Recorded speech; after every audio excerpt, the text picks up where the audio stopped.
மயிலாடுதுறை தருமபுரம் ஆதீனத்தின் 27வது தலைமை ஆதீனமாக உள்ள மாசிலாமணி தேசிக ஞானசம்பந்த பரமாச்சரிய சுவாமிகள் சம்பந்தப்பட்ட ஆபாச வீடியோ மற்றும் ஆடியோ இருப்பதாக கூறி சிலர் மிரட்டல் விடுத்து வந்தனர். இது தொடர்பாக தருமபுர ஆதீனத்தின் சகோதரர் விருத்தகிரி என்பவர் கடந்த மாதம் 25ஆம் தேதி மயிலாடுதுறை காவல் நிலையத்தில் புகார் அளித்தார். புகாரின் அடிப்படையில் ஆடுதுறை வினோத், திருவெண்காடு விக்னேஷ், செம்பனார் கோவில் தனியார் கல்வி நிறுவனங்களின் தாளாளர் குடியரசு, தஞ்சை மாவட்டம் திருவடிமருதூர் தாலுகா நெய்க்குப்பை கிராமத்தைச் சேர்ந்த ஸ்ரீனிவாஸ் ஆகியோரை கைது செய்த போலீசார் நீதிமன்ற உத்தரவின்படி சிறையில் அடைத்தனர். மேலும் வழக்கு தொடர்பாக பாஜக மாவட்ட தலைவர் அகோரம், திமுக ஒன்றிய செயலாளர் திருக்கடையூர் விஜயகுமார், ஆதீன உதவியாளர் செந்தில், செய்யூர் அதிமுக வழக்கறிஞர் பிரிவு நிர்வாகி வழக்கறிஞர் ஜெயச்சந்திரன், திருச்சியை சேர்ந்த போட்டோகிராபர் பிரபாகரன் ஆகிய 5 பேரையும் பிடிக்க தனிப்படை அமைக்கப்பட்டு போலீசார் அவர்களை வலைவீசி தேடி வந்த நிலையில் புகார் அளித்த விருத்தகிரி,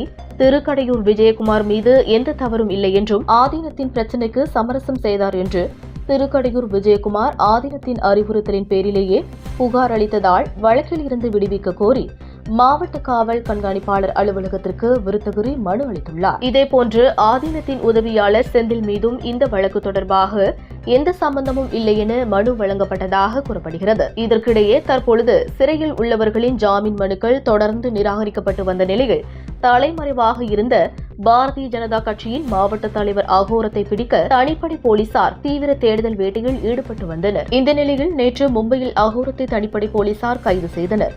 இதனைத் தொடர்ந்து இன்று செம்பனார் கோவில் அருகே திருச்செம்பள்ளியில் அமைந்துள்ள தரங்கம்பாடி நீதிமன்றத்தில் நீதித்துறை நடுவர் கனிமொழி முன்பு காவல்துறையினர் ஆஜர்படுத்தினர். அவரை இந்த மாதம் 28ஆம் தேதி வரை சிறையில் அடைக்க நீதிபதி உத்தரவிட்டார். இதனையடுத்து அகோரம் மயிலாடுதுறை கிளை சிறையில் அடைக்கப்பட்டார்.